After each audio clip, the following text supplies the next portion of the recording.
Welcome to another blog. আজকে আমি আপনাদেরকে গুলিস্তান দেখাবো। আর আমি এই মুহূর্তে আছি ঠিক সচিবালয়ের পাশে।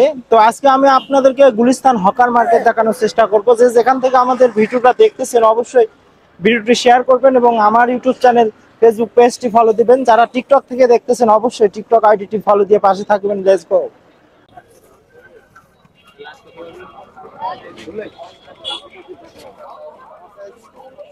আমি এই মুহূর্তে আছি যে বায়তুল মোকাররমের সামনে। আপনারা দেখতে পাচ্ছেন যে বর্তমানে যে লোকের সংখ্যা, আজকে শুক্রবার হওয়ার কারণে হয়তো আজকে লোকের সংখ্যা প্রচুর। তো আসলে ফুটপাতে দেখতে পাচ্ছেন যে আসলে অনেক লোক। এখানে কিন্তু কম রেটে এবং সস্তায় কাপড় বিক্রি করা হয়। তো আমি এই মুহূর্তে ঠিক বায়তুল মোকাররমের সামনে। আমি এখন গুলিস্তানের আছি। এখন এই রাস্তাটার দুই ধারে দেখতে পাচ্ছেন যে অসংখ্য কিন্তু দোকান, ফুটপাতের দোকান আছে এবং রাস্তাটা পুরো ব্লক করে ফেলেছে তারা।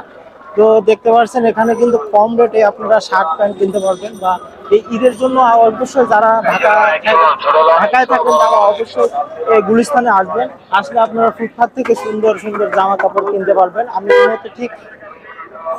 আমি যদি সামনে যাই তাহলে আপনার সেই আওয়ামী লীগের পার্টি অফিস আপনাদেরকে দেখাতে পারবো। ঠিক পার্টি অফিসের সামনে এই ফুটপাথটা। আর ফুটপাথের দুই ধারে কিন্তু অসংখ্য ভ্যানে করে দোকান। তো ভিডিওটা অবশ্যই শেয়ার করবেন এবং আমার ইউটিউব চ্যানেলটি সাবস্ক্রাইব করবেন। আমি এখন ঠিক শেখ হাসিনার পার্টি অফিসের সামনে যাব এবং পার্টি অফিসের বর্তমান অবস্থা আপনাদেরকে দেখানোর চেষ্টা করব।